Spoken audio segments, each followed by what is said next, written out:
Friends, आज हम बात करेंगे लेवल 4 के बारे में, यानी कि 12th क्लास के बारे में। तो चलिए, इससे पहले जो हमने कूलिंग सिस्टम था उसके बारे में बात की थी कि कूलिंग सिस्टम में क्या क्या प्रॉब्लम्स आ सकती हैं। आज हम बात करेंगे कि एमपीएफआई सिस्टम क्या होता है। कृपया चैनल को सब्सक्राइब करें और बेल आइकन को दबाना ना भूलें। Thank you. और उसमें क्या प्रॉब्लम्स आ सकती हैं और उसको हम कैसे आइडेंटिफाई करेंगे, ठीक है। तो सबसे पहले ये देखिए कि एमपीएफआई क्या होता क्या है। Multi point fuel injector system होता है हमारा, ठीक है। ये इसकी डेफिनेशन बनती है। ये होता क्या है, पूरी तरह से कंप्यूटराइज्ड कंट्रोल सिस्टम होता है। देखिए, जैसे हमारे पास कंप्यूटर होता है, उसमें सेंसर्स भी होते हैं, एक सीपीयू होता है, ठीक है, वो प्रोसेसिंग करता है। उसी तरह हमारे पास भी यहाँ पे क्या है कि इलेक्ट्रॉनिक सिस्टम है जो कि किस चीज से जुड़ा हुआ है, कंप्यूटराइज है जो, ठीक है। अब इसका बेनिफिट क्या है, देखिए पहले आता था कार्बोरेटर। कार्बोरेटर का काम क्या था कि हवा का और पेट्रोल का मिक्सचर बना के इंजन में देना, ठीक है। तो उससे क्या होता था, हमारी गाड़ी में कई बार मिसिंग आ जाती थी, या कार्बोरेटर में क्या है एक्स्ट्रा फ्यूल इकट्ठा हो जाता था, तो हमें उसमें प्रॉब्लम आती थी। तो उस प्रॉब्लम को दूर करने के लिए लेके आए हैं एमपीएफआई को, ठीक है। कई बार स्टार्टिंग में भी हमें प्रॉब्लम होती थी। तो इसके फायदे क्या हैं, पहले हम उसके बारे में बात करेंगे। अगर हम इसके फायदे की, एडवांटेजेस की बात करें तो बहुत सारी, ठीक है। सबसे पहले इक्वल फ्यूल रेशो। देखिए, कंप्यूटराइज कोई चीज है, देखिए पहले मैकेनिकल सिस्टम था, तो किसी स्ट्रोक में कम ज्यादा हो जाता था, किसी में कम ज्यादा, ठीक है। तो उस चीज को रोकने के लिए देखिए कंप्यूटराइज हो गया है, ठीक है। आपने देखिए ऑटोमेटिक मशीनें कि अगर कोई चीज हमने पैक करनी है, 5 किलो कोई चीज पैक करनी है, या 5 लीटर मान लीजिए कोई ऑयल पैक करना है, तो 5 लीटर ही करेगी मशीन, ठीक है। तो जो फ्यूल रेशो बना होता है उस इंजन का, तो ये कंप्यूटर सिस्टम क्या है, उसी फ्यूल रेशो को हर सिलेंडर के अंदर पहुंचाता है, यानी कि बिल्कुल एक्यूरेट अमाउंट को भिजवाता है। किसी भी सिलेंडर में कम ज्यादा होने के चांसेस नहीं है। सबसे बड़ा फायदा तो ये। एक बात सोचिए कि अगर फ्यूल रेशो बराबर गया है तो क्या होगा, बर्निंग अच्छी होगी, किसी में कम ज्यादा नहीं होगी, ठीक है। तो इसके लिए ये जो वाला पॉइंट है ये भी जिम्मेदार है। कंप्लीट कंबशन मतलब क्या है कि जो फ्यूल आया, ठीक है, उसको अच्छे से बर्न किया गया। देखिए, जो करंट मिलता है, ठीक है, जो हमारा स्पार्क प्लग, उसको जो करंट मिलता है वो सेम अमाउंट में मिलता है, बराबर। अगर किसी में कम या ज्यादा होगा तो बर्निंग में प्रॉब्लम आएगी। तो फ्यूल रेशो जब इक्वल जाएगा तो हमारी बर्निंग भी क्या होगी, सिलेंडर में बिल्कुल इक्वल होगी। तो उसमें अनबर्न होने का कोई चांस नहीं है, हमारा फ्यूल पूरी तरह जलेगा। अब ये क्या है, कोल्ड स्टार्ट इजीली। जब फ्यूल हमारा जल्दी से बर्न हो रहा है, अच्छे से बर्न हो रहा है, तो सर्दियों में भी हमारी गाड़ी को 3-4 बार सेल्फ घुमाने की जरूरत नहीं पड़ेगी। 3-4 बार सेल्फ घुमाना मतलब है कि हमारे क्रैंक शाफ्ट को 2 या 3 बार घुमाना, वो एक बार में इजीली स्टार्ट हो जाएगी। आजकल आपने गाड़ियां देखी है, आप एक सेल्फ सर्दी में मारो या गर्मी में, आप गाड़ी एक बार में ही स्टार्ट हो जाती है। तो उसका रीजन क्या है, ये चीज है एमपीएफआई। आगे है मोर माइलेज। देखिए सिंपल सी बात है, एक जैसा फ्यूल आ रहा है सब सिलेंडर्स में, एक साथ जल रहा है, कहीं अनबर्न्ड नहीं है, पूरी तरह जल रहा है, तो सिंपल सी बात है कि माइलेज भी आपको क्या मिलेगी, ज्यादा मिलेगी। कई कार्बोरेटर में क्या था कि सिलेंडर में ज्यादा फ्यूल आ गया, किसी में कम, तो कम वाले में तो जल जाएगा, लेकिन ज्यादा है वो नहीं जल पाएगा। तो एमपीएफआई के इतने सारे फायदे, इसके साथ एक फायदा हो रहा है कि पॉल्यूशन भी क्या करता है, कुछ हद तक रोकता है। अब हम बात करते हैं कि इसके अंदर पार्ट्स कौन कौन से होते हैं, वो वर्किंग कैसे करते हैं। तो पार्ट्स की बात करें तो देखो, कंप्यूटर सिस्टम में तो सेंसर ना आए ऐसा हो ही नहीं सकता, तो सेंसर आते हैं इसमें। सेंसर कौन कौन से काम कर रहे होते हैं, temperature sensor, pressure sensor, speed sensor, throttle body sensor और ऑक्सीजन सेंसर। ऑक्सीजन सेंसर इसलिए चाहिएगा, जो हमारा फ्यूल आ रहा है, ठीक है, उस फ्यूल के साथ में उसका मिश्रण करने के लिए, ठीक है। एक फ्यूल पार्टिकल को जलाने के लिए उसके चारों तरफ हवा होना बहुत जरूरी है, ठीक है। इसलिए जो फ्यूल रेशो बनाए जाते हैं उसके अंदर फ्यूल कम होता है और एयर ज्यादा, उसका कारण यही है, ठीक है।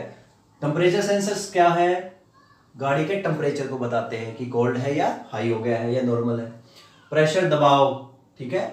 स्पीड सेंस करना। देखिए, स्पीड जब बढ़ेगी तो सिंपल सी बात है कि जो हमारा मिक्सचर आ रहा है उसको थोड़ा सा, जो रिच होगा उसको कम कर देगा, तो हमारी माइलेज क्या है, बेटर हो जाएगी। अच्छा, थ्रोटल बॉडी वाला, इसको मैं इस पॉइंट में आपको डिटेल से समझाऊंगा। अब बात करते हैं एक्चुएटर्स की।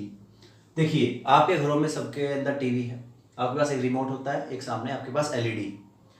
रिमोट के अंदर क्या है, आप बटन दबाते हो, तो रिमोट के अंदर क्या है, सेंसर है, ठीक है। और उसको कैच करने वाला चीज किसमें लगी हुई है, एलईडी में, ताकि वो चैनल चेंज कर दे। तो एक्चुएटर क्या है, जो सेंसर सेंस करते हैं और वो जो सिग्नल भेजते हैं वो कहाँ आता है, हमारे एक्चुएटर के पास, ठीक है। मैंने कोई चीज भेज दी किसी बंदे के पास कि ये ले फलानी चीज फलाने बंदे को पहुंचा दो, मैं क्या हूं, सेंसर हूं, और फलाना बंदा उस चीज को कैच करेगा, तो क्या है, एक्चुएटर। क्रिकेट की बात कर लेते हैं, बल्लेबाज ने मारा शॉट, गेंद कैच कर ली गई, दैट इज एक्चुएटर, ठीक है। तो ये है एक्चुएटर कि सेंसर से जो सिग्नल आएंगे उनको एक्चुएट करेगा, उनको पहचानेगा, आइडेंटिफाई करेगा कि कहाँ पर क्या दिक्कत आ रही है, क्या समस्या है, या कितने मात्रा में हमने आगे फ्यूल को भेजना है या नहीं भेजना है, ठीक है। अब आगे बात करते हैं प्रोसेसर। देखिए, जो इलेक्ट्रिक सिस्टम होते हैं उसके अंदर एक दिमाग होता है जिसको हम बोलते हैं ईसीएम, लेकिन इसके अंदर ईसीएम क्या है, एमपीएफआई ही ईसीएम है इसका, ठीक है, जिसके अंदर सेंसर एक्चुएटर्स लगे होते हैं जो कि सारी चीज को आइडेंटिफाई करता है, ठीक है। अब ये तो हो गए इसके पार्ट, ठीक है, और इलेक्ट्रॉनिक कंट्रोल हमारी यूनिट होगी, ठीक है, जिसके अंदर ये कंप्यूटर सिस्टम हमने बना था। कंप्यूटर सिस्टम के अंदर क्या क्या था, सेंसर थे, एक्चुएटर्स थे और हमारी इलेक्ट्रॉनिक्स कंट्रोल यूनिट, ठीक है जी, ईसीएम को बोलते हैं इलेक्ट्रॉनिक्स कंट्रोल यूनिट, ठीक है, मैनेजमेंट सिस्टम। अब बचता है थ्रॉटल बॉडी। ये क्या चीज़ है भाई, आप अगर देखें तो वेरी इंपॉर्टेंट है। कैसे, आप बाइक चलाते हैं, स्कूटी चलाते हैं, कार चलाते हैं, एक बार कार को साइड में रख देते हैं, हम स्कूटी या बाइक की बात कर लेते हैं। बाइक में हम एक्सीलेट करते हैं, एक्सीलेट करेंगे तो हमारी गाड़ी की स्पीड बढ़ती है, उसी तरह गाड़ी में हम एक्सीलेट करते हैं, दबाते हैं, तो हमारी स्पीड क्या बढ़ती है। बाइक पे इस तरह करना और पैडल को प्रेस करने से थ्रोटल बॉडी का जो वाल्व है वो ज़्यादा खुलने लग जाता है। ज़्यादा खुलने का मतलब ये है हवा और जो पेट्रोल है वो हमारा गाड़ी के अंदर ज़्यादा आ रहा है, इंजन में ज़्यादा जा रहा है, इसलिए हमारी स्पीड क्या हो रही है, बढ़ रही है। पहली बात, सिंपल वर्किंग तो ये है इसकी। अब थ्रोटल बॉडी में काम मेन यही है, यही कंट्रोल करती है कि इंजन में कितना फ्यूल जा रहा है, और इसके ऊपर कौन सा लगा होता है, सेंसर लगा होता है, इसको बोलते हैं थ्रोटल सेंसर। तो ये सेंसर बताएगा हमारे सिस्टम को, ईसीएम को, कि भाई अब इतना भेज फ्यूल, अब इतना भेज, अब हमें कम चाहिए, अब हमें ज़्यादा चाहिए, कहाँ माइलेज लेनी है, कहाँ पे हमें पावर दिखानी है, सारा काम कहाँ से होता है, थ्रोटल बॉडी के जरिए, क्योंकि वहाँ से हम एक्सीलेट कर रहे होते हैं। हमें पहले गियर में ज़्यादा पावर चाहिए तो हम ज़्यादा एक्सीलेट करेंगे, ज़्यादा फ्यूल लगेगा हमारा, और हम टॉप गियर में है तो हमारा फ्यूल कम लगता है और माइलेज ज़्यादा मिलती है, स्पीड में तो गाड़ी है ही, ठीक है। तो ये चीज़ें कौन करता है, सारा कंट्रोल थ्रोटल बॉडी। अब बात करेंगे हमारा जो मेन टॉपिक है, पहले समझ लिया हमने एम्पलीफाई क्या है, अब हमारा मेन टॉपिक ये है कि इसमें से प्रॉब्लम कैसे डिटेक्ट करेंगे।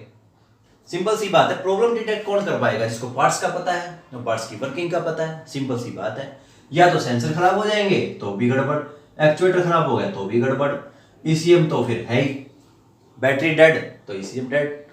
अगली बात, थ्रोटल बॉडी, थ्रोटल बॉडी भी जिम्मेवार है चीज़ों के लिए। तो ये चारों चीज जो है ये जिम्मेवार है, प्लस बैटरी, इंजन की जो बैटरी है हमारी गाड़ी की वो भी इसके लिए जिम्मेवार है। कई बार क्या है, बैटरी अच्छे से काम नहीं कर पाती, उसमें पावर नहीं बन पाती, तो वो मिसिंग हो जाएगा, सिस्टम अपना बंद हो जाएगा, स्टार्ट ही नहीं हो पाएंगी। आपने देखा है कि जितनी भी एमपीएफआई वाली गाड़ियां हैं आज के दौर में, वो इतनी ज़्यादा सेंसर बेस्ड हैं कि अगर उनकी बैटरी डेड हो गई तो आप धक्के से गाड़ी को स्टार्ट नहीं कर सकते, क्योंकि सेंसर धक्का नहीं समझता। सेंसर को सिर्फ करंट चाहिए। करंट कहाँ से मिलेगा, हमारी बैटरी से मिलेगा जी, ठीक है, बैटरी से, माइनस प्लस इस बैटरी से मिलेगा। और करंट नहीं मिलेगा तब तक हमारी गाड़ी क्या नहीं होगी, स्टार्ट, क्योंकि सारी सेंसर बेस्ड है। सेंसर कोई हमारा खराब हो गया, जैसे थ्रोटल बॉडी का सेंसर खराब हो गया, तो हम कितने एक्सीलरेट कर रहे हैं, कब कर रहे हैं, वो ये डिटेक्ट नहीं कर पाएगा, तो आपकी गाड़ी मिसिंग मारेगी, बंद, ठीक है। एक्चुएटर सिग्नल लेना बंद कर देगा, आपकी गाड़ी बंद, ठीक है। ईसीएम ने कर दिया तो ये तो है ही, डेड है। बैटरी ने भी काम करना बंद कर दिया तो गाड़ी डेड। इसलिए क्या करना है, कनेक्शंस को चेक करें, ऐसी प्रॉब्लम आती है, थ्रोटल बॉडी को टाइम टू टाइम साफ करना चाहिए, ठीक है।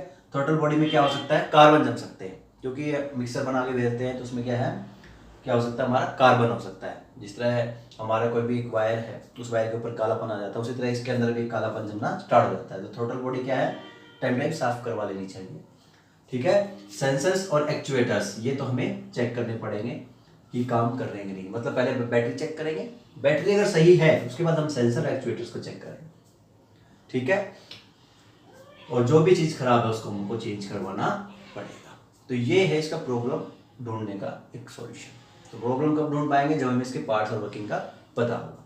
ठीक है, तो यदि आप हमारे चैनल में नए हैं, चैनल को सब्सक्राइब करें, लाइक करें, शेयर करें। इसके बाद thank you, have a nice day.